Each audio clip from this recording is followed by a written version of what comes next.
David Pillin, welcome back to the Aspects of History podcast. You're a bona fide knight of the pod these days. You've been on quite a few times Oh, yes. in the past. Yeah. How are you doing? How are things going? Yeah, good actually. Both sort of personally and professionally, I suppose. I learnt the gender of my son yesterday, so it's it's all good. It's all very exciting. Yeah, I'm not sure how many history podcasts have started off in such a way, but congratulations. Or since we are sure to be speaking about a bit of Welsh history later on, I will say llongyfarchiadau, which Oh, is Josh, congratulations Josh and in Val. in Welsh. So a boy, another Pelin knight in the world. Another Bechgyn, yeah. Yeah. Okay, so apart from fathering children, you are a very creative person. Um, how many books have you written now? Because it's a lot. I know that. To be honest, I've kind of lost count. I think it's officially getting up to about 70, but I should point out that they're not all like full length novels or books. There's a lot of short stories and novellas and compilations. But yeah, I am quite prolific. I'm not the most prolific author I know. There are others who I don't know how they're doing it. It doesn't seem humanly possible. Um, but generally, I try and tick over with a new sort of at least a novella, short novel every 3 or 4 months. So after a while, they start to pile up. It's astonishing. I am a very slow worker. I Mm, mean, I finished my last book now over 2 years ago, and I've written Substacks. I'm doing podcasting. I am mm, doing things, but I have not written a single word when it comes to a proper book, mm. novella, fiction. I have the ideas. I just Yeah. struggle to find the time really to sit down and get started. And the Mm, difficulty, of course, is, as I'm sure you know, the hardest part is just getting that first word down. Once you get the first word down, I think yeah. you're on the way. So maybe I should take some lessons from you and just get going. I mean, 70, that's astonishing. That's an astonishing output. Well, I find that if your brain needs to keep sort of ticking over and keep going with this. So if I take a break, like say, don't really write any kind of fiction for 6 months, it is seriously difficult to get back into the groove. And that first, as you say, that first page, first few paragraphs, it will be rubbish. And one of the things you have to do as a fiction writer anyway is power through the rubbish, and then you'll go back and amend it. The main thing is if you have the narrative in your head and you just get that down, as long as the story works, you can go back and fix the terrible prose and the clunky dialogue and all the rest of it. But the main thing is if you've got a decent story, then you should be okay. I mean, I also recommend that with non-fiction. I haven't written fiction, and Mm, obviously the story is very important. It's integral, of course, to any novels. But even writing narrative non-fiction, I mm, always advise authors to make sure you know what story you're telling before you go in. What is your purpose of the work that you're presenting? What is your golden thread that holds everything together? Because if you yeah, don't know what story you're telling, you're yeah, going to lose your way halfway through the writing process because there's yeah. so much tangents and rabbit holes we can go down. You Mm, need to stay as close to your, again, the golden thread that runs from the first page to the last. And that helps you with your research. That helps you understand which way you need to go and which stories need to be included. We can't include them all, unfortunately. There is such a thing as word count these yeah, days. exactly.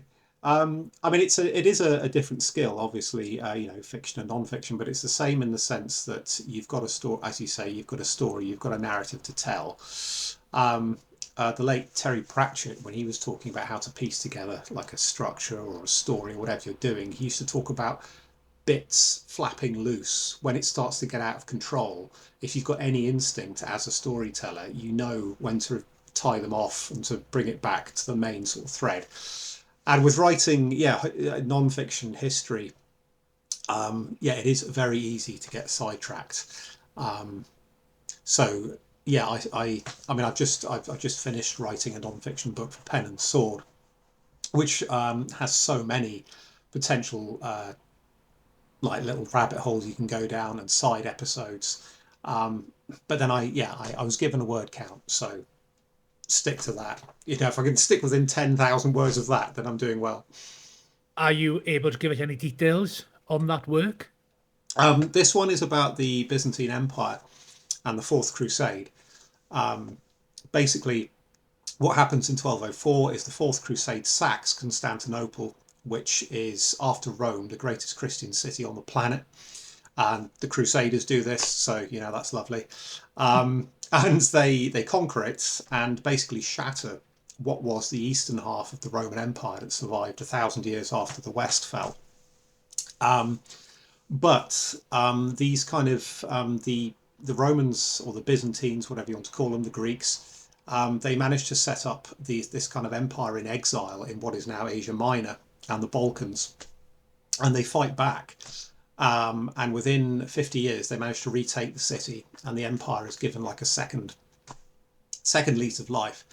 And it's a great story. It's this kind of fight back survival story, which I think people always enjoy. You know, it's like a the sort of thing you'd find with books about, say, the Scottish Wars of Independence, Robert the Bruce, people like that. And quite an obscure one if you're not from that part of the world. It's a lot of Greeks and a lot of Turks know about it, but generally in the West, Byzantium is kind of a bit odd. It's a bit obscure. It's like what is it? Which was very much the attitude at the time, which is how the Fourth Crusade came to be doing what it was, because they didn't really understand what they were smashing. It was a very advanced culture for the time, probably the most advanced Christian society on the planet in terms of literature, art, architecture. Um, Different form of Christianity, of course. It's Greek Orthodox, not attached to Rome. And still a very difficult emotional subject. If you go to Greece and mention 1204, it's a bit like, I suppose, 1282 in Wales or 1066 in England. It's that kind of resonance. So I thought it was a story worth telling, especially from as far as I know, not many Westerners outside of kind of academia have really tackled it. Yeah, that does sound very intriguing.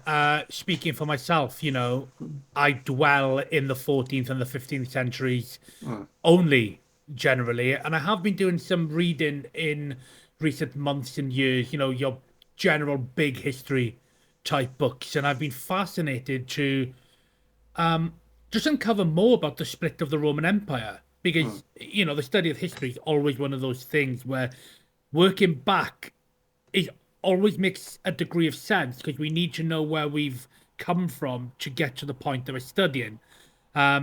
And of course, if I'm beginning the 15th century, then there are thousands of years to go back to. And yeah, learning about the split, learning about the development of Constantinople. Again, as someone who lived in the 15th century, to me, Constantinople is simply 1453, the mm. fall of Yeah. Constantinople. So it's fascinating to discover how the city was erected, what it meant.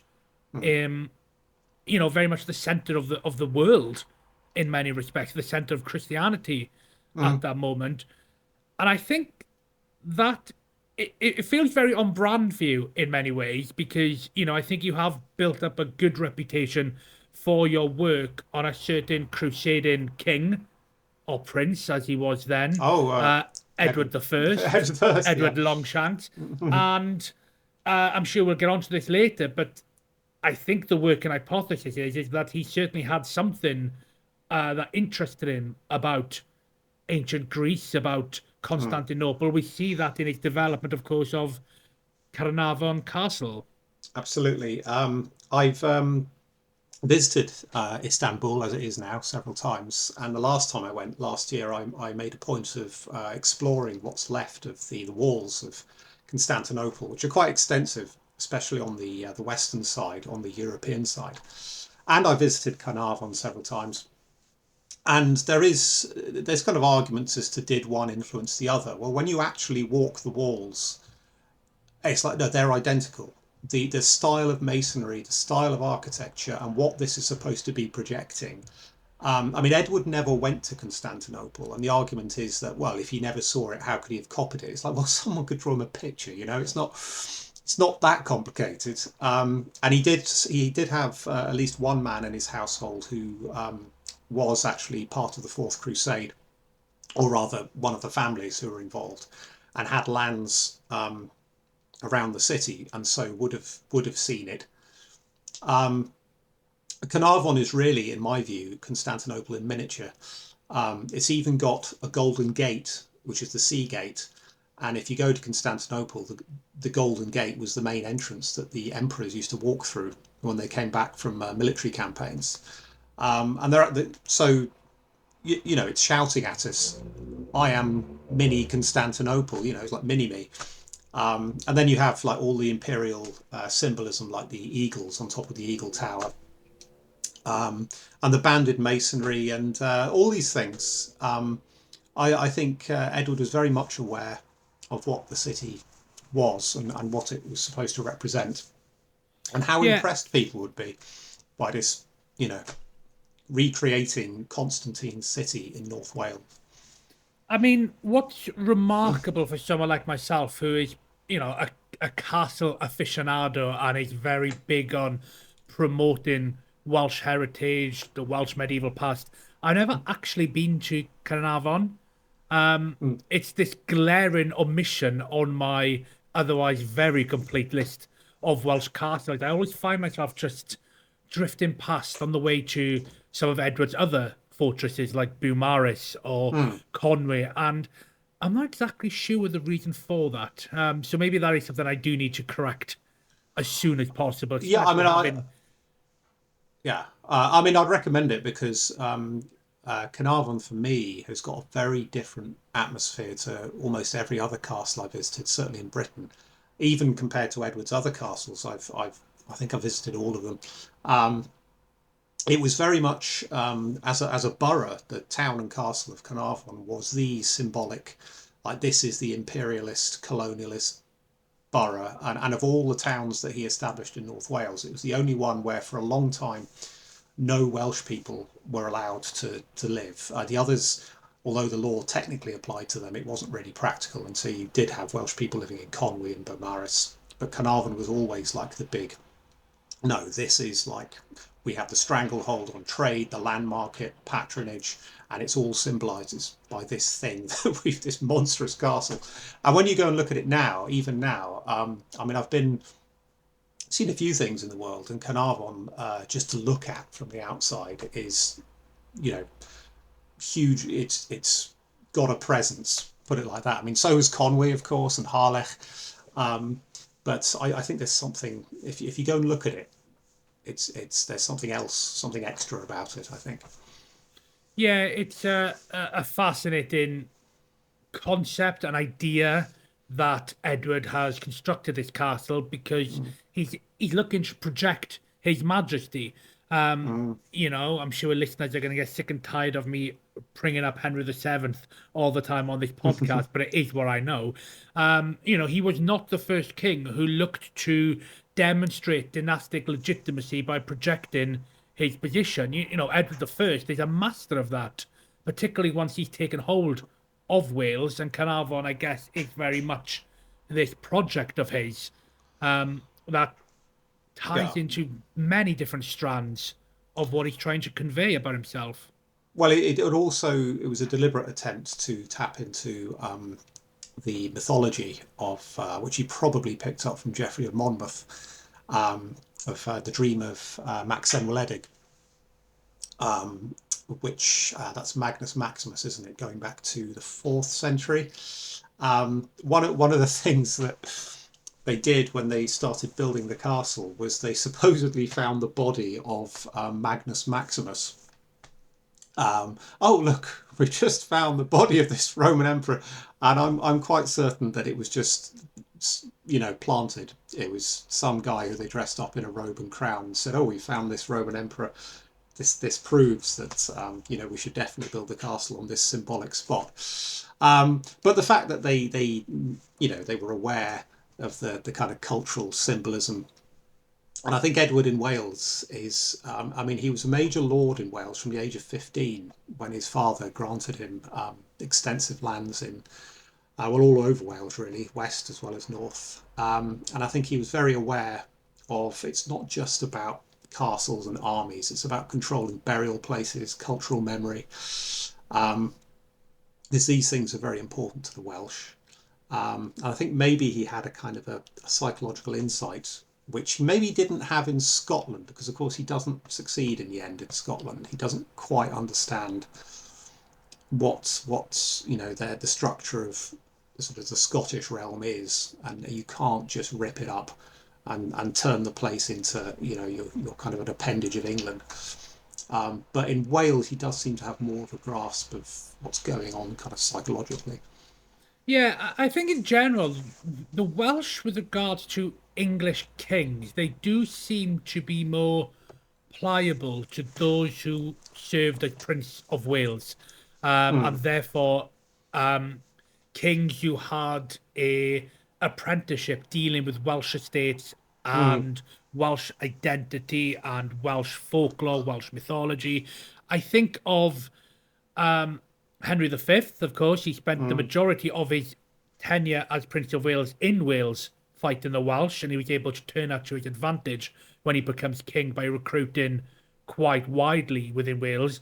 Richard II, Richard II mm, is not a popular or well beloved king in England, mm. but he did retain the affections of the Welsh during his reign, despite all of his tyranny that was taking place, because he had served as Prince of Wales. Of course, he didn't have any particular, upbringing within Wales per se, but he knew how to counsel, how to attract the support of his Welsh tenants. And as you say, Edward I, exactly, he understood the Welsh in a way that he did not understand, perhaps, Mm. the Scottish. I think it was Edward I as well, in fact, who inherited his father's kind of attraction towards the Arthurian legend. I think it was Edward I who even oversaw perhaps the alleged removal of King Arthur's body Yeah, from yes, Glastonbury Abbey. that's right. It was in 1279. Yeah, yeah. The extent of Edward's interest in Arthurian legend is kind of a bit uncertain. Some argue that it was an obsession, and that he and his wife Eleanor of Castile were kind of absolutely sort of besotted. Although his main biographer, Michael Prestwich, is kind of a bit more. He says, well, actually, it's a propagandistic thing. I mean, yes, they were interested. I mean, they owned some books on sort of obscure Arthurian legends, but they owned lots of books. They were the king, the queen, quite an extensive library. Um, I think it was just symbolism that was that I mean, Edwards appreciated how important Arthur was to the Welsh, certainly, and he was fully aware of the origin, the Welsh sort of roots of the story. And when he removes the supposed remains of Arthur and Guinevere from Glastonbury, that's kind of like saying, look, they're dead.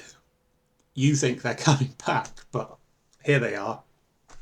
No, they're not. It's not him saying, I am the new Arthur. It's basically him closing the chapter and saying, yes, they did exist and they were wonderful and we all like King Arthur, but unfortunately he's not coming back to save you. Um, but I mean, we can probably overstate Edward's cleverness as well, because he did get tricked over the bones of Saint David. Um, he was persuaded that Saint David's remains were buried at Saint David's, and so he went to fetch them to add to his sort of relic collection. But what actually happened was that Thomas Beck, the Bishop of St David's, realised that he needed money, like the abbey was falling to pieces. So he got one of his monks to pretend to have a vision in which he saw, oh, the bones of St David are in this part of the abbey. Let's dig it up. And of course, it was another plant. It was all a hoax. But the king fell for it, and hey presto, St David's got very rich because the king not only took the bones but became the patron of the abbey. So, It is stories like that that often make you wonder why the Reformation took so long sometimes when you have these kind of mm, wily monks who are hoodwinking kings Yeah, to enrich themselves. yeah. I think we probably had a lot of quite gullible kings. On your point on Richard II, I think there's a lot of similarities between him and Edward II in that they were both absolutely despised in England. And I would argue, if you look at how they actually governed in England, they were genuine tyrants in the kind of medieval sense, which is somebody who rules without any kind of legitimacy. They more so, I would say, than any other Plantagenet kings. They just completely ignored any kind of legality, any sort of conventions. They were very extreme figures, but both in Wales, regarded with a degree of affection. And the Welsh gentry actually tried to spring Edward II from prison at Berkeley Castle. Um, it didn't work, but they clearly. It's interesting that they're both regarded with a much higher degree of affection than the English. I think we should probably point out here, 20 minutes into our discussion for our listeners, that you are well learned on the subject of Edward the First, the king who was immortalised, of course, as the Hammer of the Scots, the Mm, conqueror of the Welsh, because you cover him in your excellent book, Edward the First and Wales, 1254 to 1307. I believe that was published in the summer of 2021, but you've got the paperback coming out yes, this year. yes. And, you know, as listeners will already have been able to pick up, you really do take, I think, quite a fresh perspective on this old subject. And it's quite a difficult subject at times, I think, to deal with. You know, I deal with the subject of Richard III and the Princes in the Tower. That has its Mm, own yes. complexities that are attracted to it. But Edward the First and Wales, I mean, and I'm speaking as a Welshman who Mm. has his innate biases towards Edward the First. You do somehow manage to retain quite a balanced exploration of this relationship. And I think you do try to pursue the idea of trying to shed our modern biases when it comes to Edward the First. So tell me, David, was Edward the villain that the Celts like to portray him as? Um, yeah. I mean, I knew you were going to ask me this question. It's difficult, isn't it, when you focus so intensively on one particular sort of period or monarch? I mean, obviously with you, it's Henry Tudor.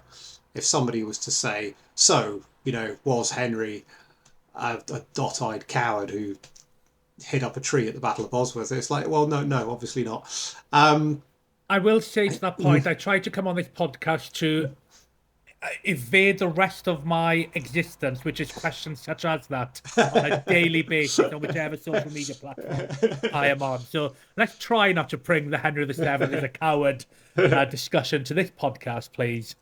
I mean, what I'd say about Edward is that he was he dealt in extremes. He was always prepared to go to like the most extreme resolution of any problem, and I think that stems from his father's reign, because Henry III, although he reigned for a very long time, was really, I think, despite recent arguments to the contrary, quite ineffective, and nothing he tried to do really panned out. I mean, he actually thought he had conquered Wales in the mid 13th century, decades before Edward did it, and he imposed what were very similar policies. It wasn't Edward who invented the idea of founding boroughs that you filled with English colonists and didn't allow the Welsh to live or trade there. It was actually Henry who first tried to do that at Ganwy. But it was a complete failure, because this being Henry, he made a complete muddle of his administration.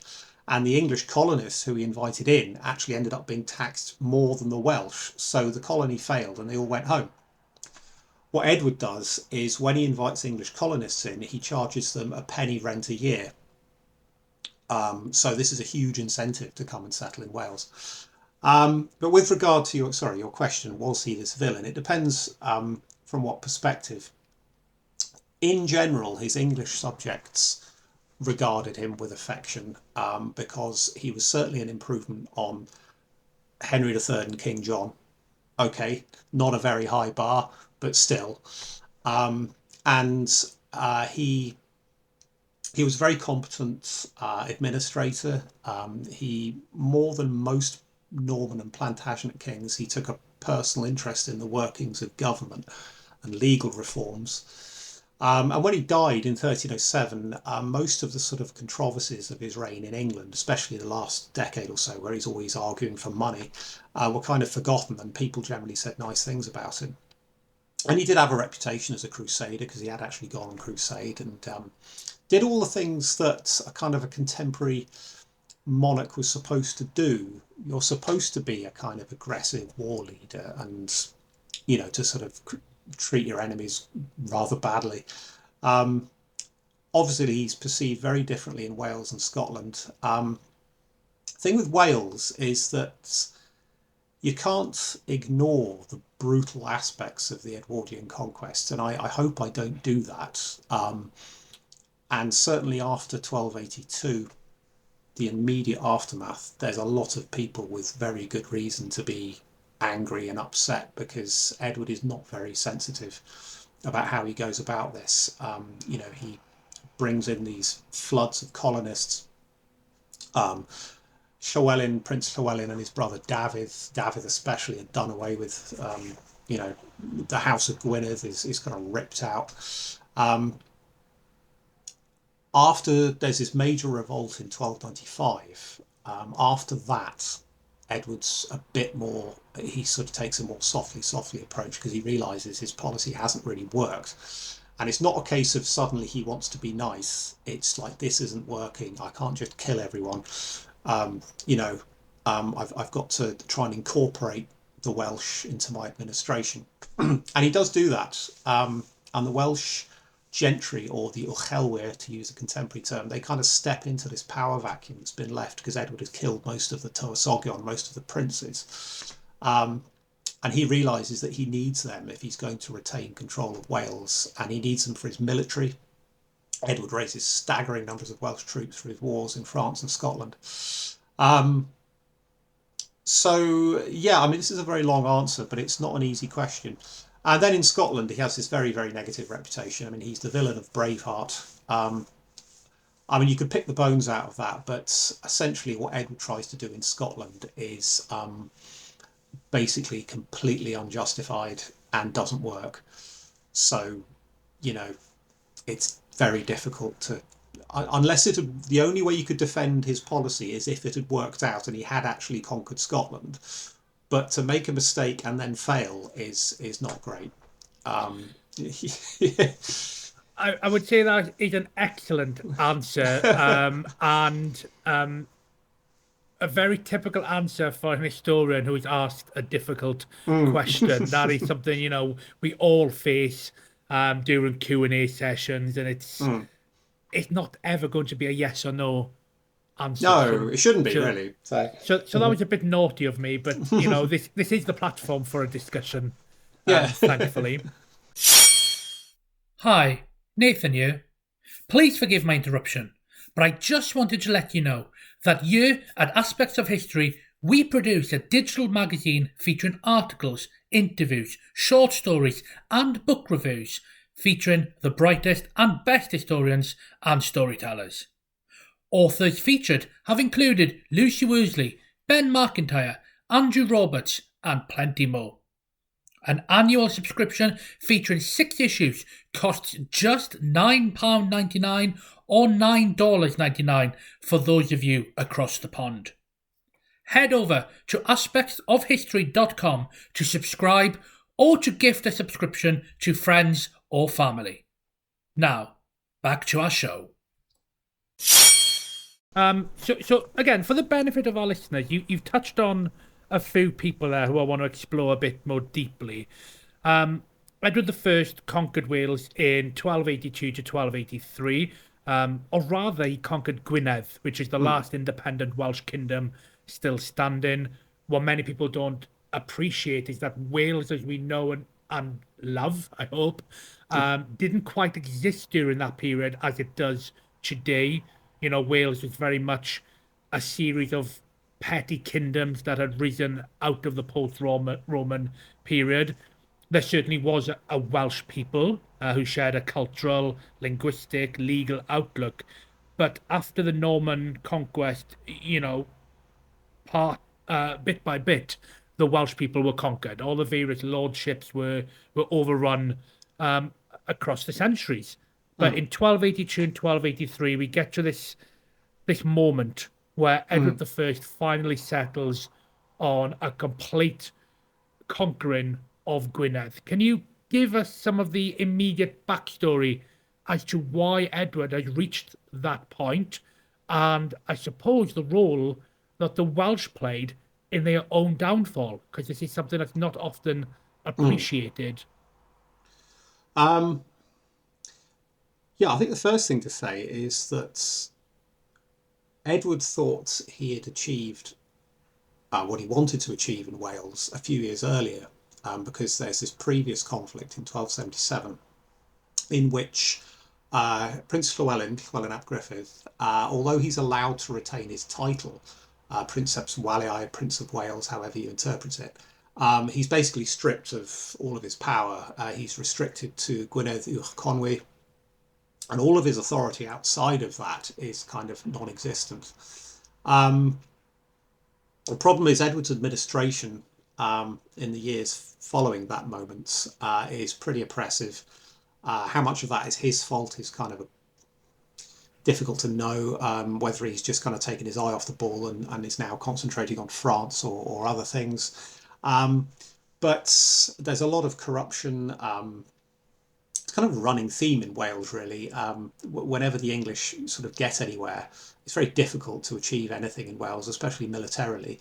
But whenever they do sort of achieve something, they proceed to make a mess of it because, like, they just don't know really how to kind of treat the Welsh and how to sort of, like, avoid conflict. Um, there's all kinds of arguments. One of the most important is that Llywelyn enters into this dispute with his main Welsh rival, who is a man called Griffith ap Gwenwyn Wyn, who's the lord of southern Powys, and their families have been feuding for centuries, ever since the days of Bleddyn ap Cynfryn, which is the 10th century, I think.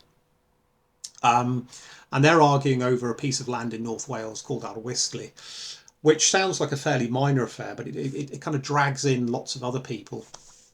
And Llywelyn gets very angry because the king won't come down on his side. And he starts sending these quite irate letters to Edward. Um, what's really happening is that Edward can't make a decision in favour of either man because that would give them too much power. So he's kind of what they call filibustering in Parliament, where you just talk and talk and talk and hope that the whole thing goes away. And there's all kinds of disputes like this and vested interests. I mean, Llywelyn's got this very difficult brother, Dafydd, who's spent 19 years serving Edward, but he's not happy either because he thinks he's not getting all the things he wanted. And so you have this perfect storm that kind of erupts in Easter 1282, where Dafydd actually leads the revolt. His brother Llywelyn only joins it at a later date. And at that point, when that happens, Edward is taken completely by surprise. But his reaction is kind of explosive. He's like, I've had enough of this. I'm going to throw everything I've got at Wales. And it's true that in pure military terms, he conquers Gwynedd, but that's a little bit deceptive because Gwynedd has allies in Powys Fadog, in Ceredigion, in Ystrad Tywi, in other parts of Wales, and they go under as well. So while it's a bit of a broad statement to say that Edward conquers Wales in 1282, because Wales is this kind of divided country, he does conquer the dynasty, the ruling dynasty that is calling itself the rulers of the principality, and their dependencies. So yeah, again, a bit of a messy answer, but it's a messy question. I think it happens because the timing is for the Welsh is really unfortunate.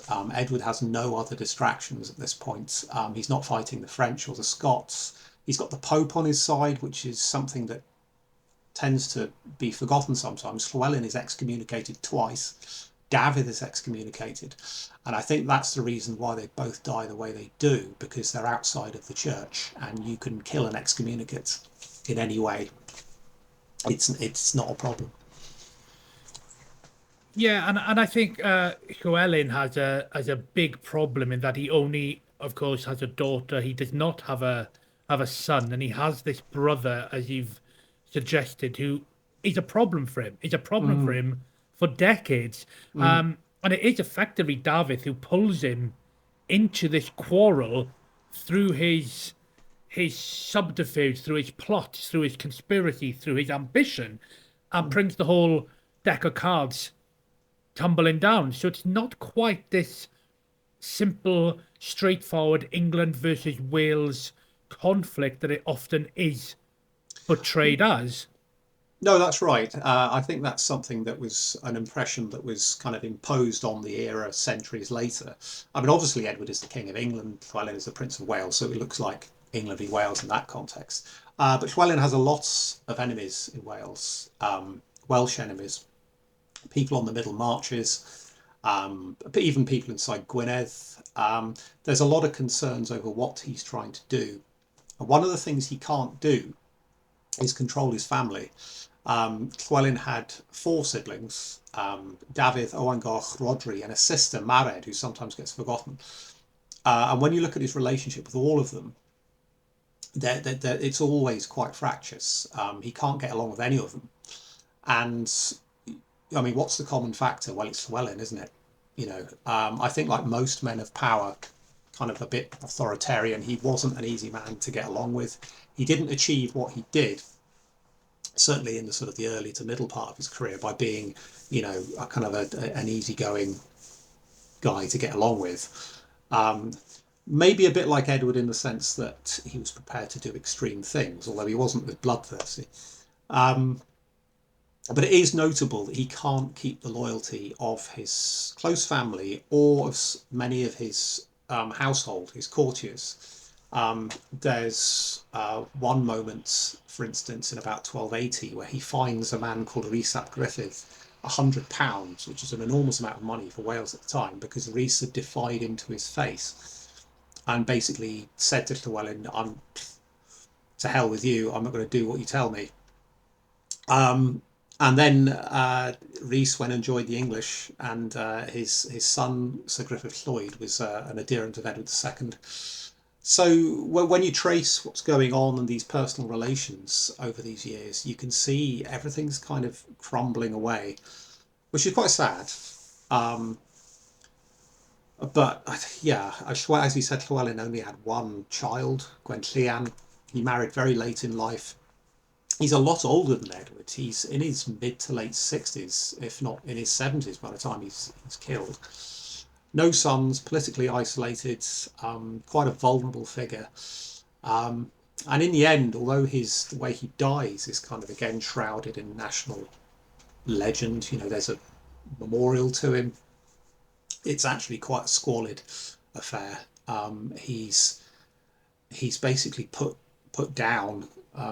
He's killed. There's a lot of people with a vested interest in wanting to just get rid of him. There's no glorious battle as such. It's kind of like an execution, really. I mean, the downfall of Llewellyn in many ways, it mirrors to me Richard III. It mirrors a man who's being betrayed from within by people of vested interest, Mm, and can see a more prosperous future for themselves once he's absolutely. gone. And Yeah. we have to question: was Llewellyn brought down by the Welsh? Was it a trap set from within?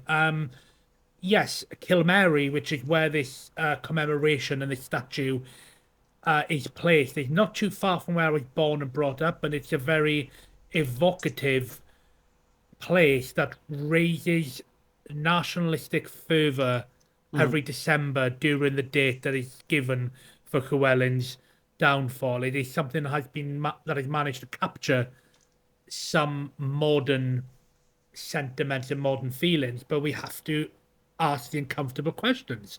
Was mm. Llewellyn undone by his countrymen? Well, one of the Welsh chronicles, a slightly later version of Brata Tywysogion, early 14th century, it does say that flatly. It says there was a plot in Bangor, the treason in the belfry at Bangor is this wonderful evocative phrase. But then it says that the men of Brycheiniog helped the Marcher lords to kill him. And probably the best historian, current historian working in this period, David Stevenson, he's actually traced the route that Llywelyn took on his final march. And it took him across lands near Builth Wells, which were held by men Welshmen, who were his enemies, who had actually actively fought against him in the past. And there is this, I think there's a way of resolving all of the kind of stories and the kind of the mythos over how Llywelyn died, and then the kind of the reality. He was lured to his death, and basically, as I said, it's an execution more than a battle or anything like that. But he's lured into a killing zone where all of his enemies are waiting for him, and it's almost like a medieval JFK. You know, he's shot from about 87 different angles at once. And there's also quite good evidence to suggest that he's separated from his army. His army is actually sent off to the south to go and join, supposedly, with some friends they've got in Brecon and Brycheiniog.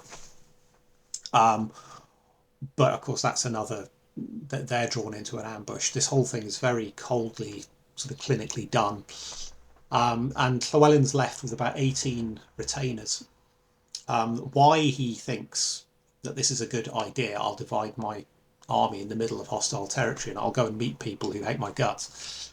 And there's lots of, the sources are kind of mysterious. There's some talk of a coded letter he was sent, and that he was kind of, people made some false promises. And I mean, it's fascinating. It's quite fun to sift through all the different chronicles and poetry.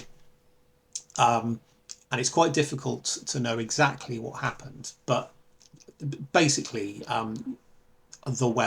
his Welsh enemies did play a part in how he died. I have a nasty suspicion that David had something to do with it as well, because he'd been trying to kill him for years. Because there was a previous assassination attempt in 1274, which David actually masterminded it, and it only went wrong because there was a snowstorm and the killers had to turn back. So, I mean, his last decade, poor old Llywelyn, he's completely embattled, and it's actually a bit of a miracle that he survived as long as he did. And I think the comparison with Richard III is quite apt because, again, I mean, I know it's very difficult to say anything about Richard that is, you know, anything less than glowing. But you know, the way he died is no accident either, really, was it? You know. Absolutely not. He was taken out by his own side.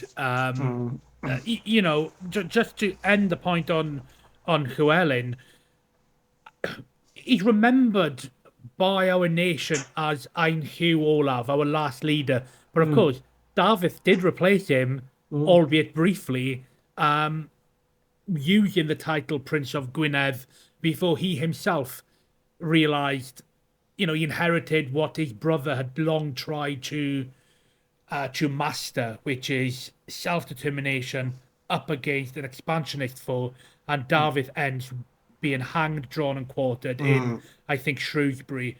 You know, a poison chalice. You know, be careful that you don't get what you wish for.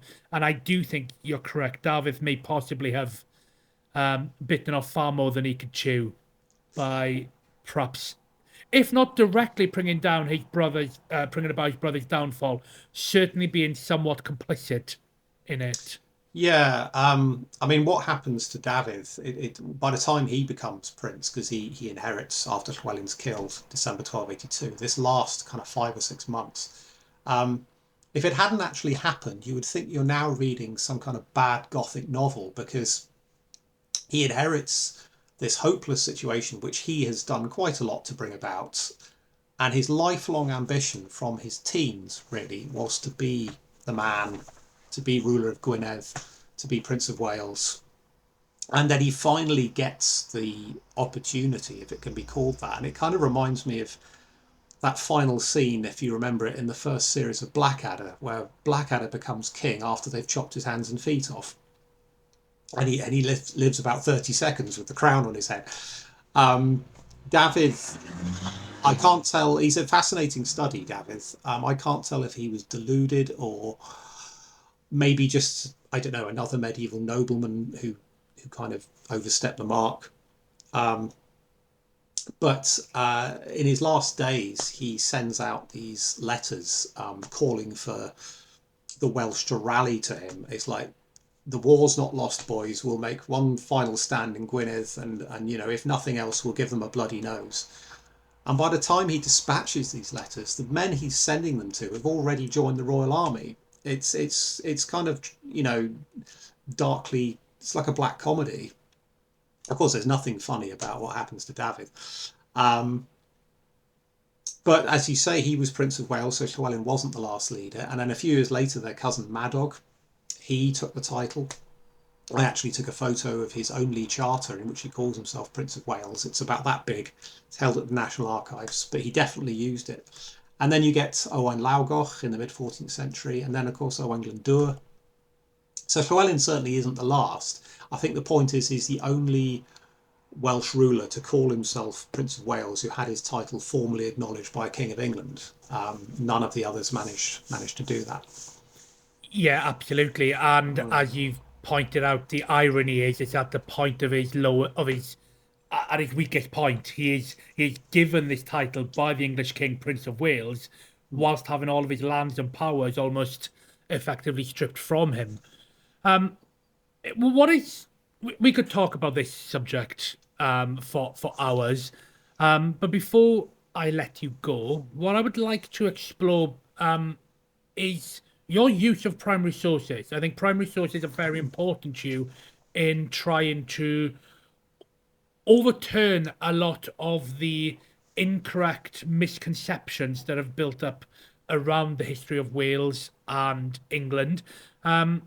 You're forever delving into the annals, the chronicles, and you do post them quite often on your social media pages and your new Substack. You're showing your calculations. You're showing where you're mm. building up this idea of what exactly took place during these chaotic days. And in particular, I think payment records you're very strong on. And I think payment records are very revealing. If you look at my bank accounts, for example, you're going to see a lot of payments for beer. You're going to know exactly what interests me. Mm, And that's the case for back then. You can see how loyalties shift in how men are paid and who they are paid by. mm. Do you have any favorite chronicles and annals and primary sources that you can share with us, or findings that you've come across during your work? Well, my favourite resource is a website called the Anglo-American Legal Tradition, AALT, which is basically it's this incredible project where all of this original material held at the National Archives is now being digitized, and a lot of this stuff that I post is now freely available, whereas before it had been quite 20 years ago, it'd been very difficult to access. And it's basically a combination of legal records and military stuff, if you like, so wage accounts, that sort of thing. Um, and then a lot of the chronicles are also online, if you care to. I mean, they're all in Latin, of course, a few in French. My language skills aren't the best, but I can generally sort of hack through them. Um, and it's from about 1200, it is possible to match up what a chronicler will say to what a government or an administrative record will say. And then you can go, well, this is interesting. Who's actually telling the truth here? It's normally not the chronicler because they're like some medieval tabloid journalists. The financial accounts don't tell us everything, of course. I wouldn't want to give that impression. But generally, if you're following the money, you're probably on the vaguely right track. Um, and with regard to Wales and the Welsh Wars, particularly of this period, they do tell quite a revealing story. I mean, it can be difficult, because you end up sounding like someone who's almost saying, well, the Welsh quite liked Edward the First, really, and that's why he won, because you're all wrong, and this is all this is all nonsense. That's not what I'm saying at all. But there are certain grim realities that have to be faced, just as, the English have to face the fact that they did get conquered in 1066, and frankly, the resistance afterwards wasn't very successful. You compare it to Wales, they held out for the best part of 200 years. The English have pretty much fallen over within a decade, and I say that on my own. I am English technically. Um, you just have to face certain realities. Um, I think the revolt of Old England Door is a far sort of easier subject in that sense, because that really is, by that point, the Hundred Years' War has devolved into very much a struggle between countries, between nations. It's England versus France. We didn't really start out that way. And then in Wales, you do have a sense of national grievance and pride, and the people who are occupying the country, they're very much seen as other. You know, um, it is England, the English versus the Welsh by that point. And even then, not all the Welsh were on Well, no, Owain side. no, that's true. That's true. Yes, there are always nuances. I think it was Gwyn A. Williams who said that the revolt of Owain Glyndŵr was one at the same time the greatest Welsh national revolt, but also the greatest of all civil wars. So, there's Yeah, yeah. the first and last Welsh War of Independence. Until next year, maybe we'll see. And just before we go on this point of sources, I know we have both discussed one particular source that you came across a couple of years ago, and I'd like you just to try and recount that source. It's about a French archer at the Oh, Battle of yes. Bosworth. Yeah. Can you tell us a little bit more about this curious figure Yes, who? he's Colin the Beef, isn't it? Yeah, I read a snippet a few years ago in a book by, is it Michael Jones, his name, and Philippa Langley, Yeah, in which they quoted a letter by a French soldier who was apparently in Henry Tudor's army at Bosworth, who was an eyewitness. He was actually there in and very close to Henry. Um, and they only mention it in passing, which I thought, well, surely this is one of the most, if you're going to assess what Henry actually does at Bosworth, and the nature of Richard's final charge, and this very climactic moment in British history, and you've got an eyewitness, don't you want to cite the source in full? So I went sort of chasing after it, and it took me a while, because it turned out that this man's name was actually Colin, whereas it's sometimes quoted as Nicholas. I think Colin might be a version of Nicholas, I'm not sure. But anyway, it appears on the National Archives, the Archive Nationale, I should say, in Paris, as Colin Le Boeuf, Colin the Beef. And I managed to get hold of a digital image of his letter, which is very long. And unfortunately, it's not in great shape, the version I've got. So I've yet to kind of decipher it properly. But basically, what it says is Colin A was among Henry's French mercenaries, and if not part of his personal guard, very close by. And when Richard launched this charge, Henry got off his horse and stood among his guard. Which, when I quote that, you get the usual suspects saying, "Oh well, he was hiding." It's like, no, no, no, no. What this man actually says is Henry got off his horse because he wanted to stand among us. In other words, he wanted to stand his ground, and if he's going to die, he'll die with us. I mean, Henry. I don't need to tell you about Henry. He had no real military experience. It's quite a brave thing to do, really. I mean, a coward like me would have turned his horse around and sped off. I probably wouldn't have been there in the first place. But as I say, I need to get this thing properly translated. It does seem like a pretty important source. You don't get many eyewitnesses to battles in this era, especially not by a fighting soldier, somebody who's actually there in the muck and the bullets and witnessing this thing happen. Oh, he also puts a quote into Richard's mouth. Apparently, Richard shouted something like, "These French traitors today have been the cause of my ruin." Something like that. yeah, it's an astonishing source that I think you've done just through your own curiosity rather than as a need for any of your work, just to unpick a little bit. And it's not a source that can be simply discarded as Tudor propaganda. It seems to be a bit of private correspondence from a bog standard eyewitness reporting matters home. But if you ever do need ideas for fiction work in the future, may I suggest Colin the Beef? Colin the Might be Beef, the yeah. perfect protagonist. It's a very mafia-esque name, isn't it? Yeah, it's Colin the Beef? great. I would just add that I did follow it up a little bit more, and his letter appears on a whole list of French soldiers who'd fought for Henry at the battle, and when they went back to France, they submitted their expenses. So again, you're following the money. And it seems that he just mentioned this as an aside. He's like, oh yeah, I saw this happen. Which again, it gives it a bit of veracity. It's like he's not after anything. He's already got his wages, and he's just gone, oh yeah, I saw Henry do this. I think the frustration for us is this kind of brings us full circle with this general discussion. The issue is that people today are going to believe what they want to believe. Yeah, exactly. And we work hard to try and unpick some of people's modern biases by presenting a more fuller, never quite a full, of course, but a more fuller picture of what is happening. Yeah, I mean, Henry must have bribed Colin, obviously, because Henry had nothing else to do. Of course, I'm sure Colin the Beef was actually a certain Henry Tudor himself.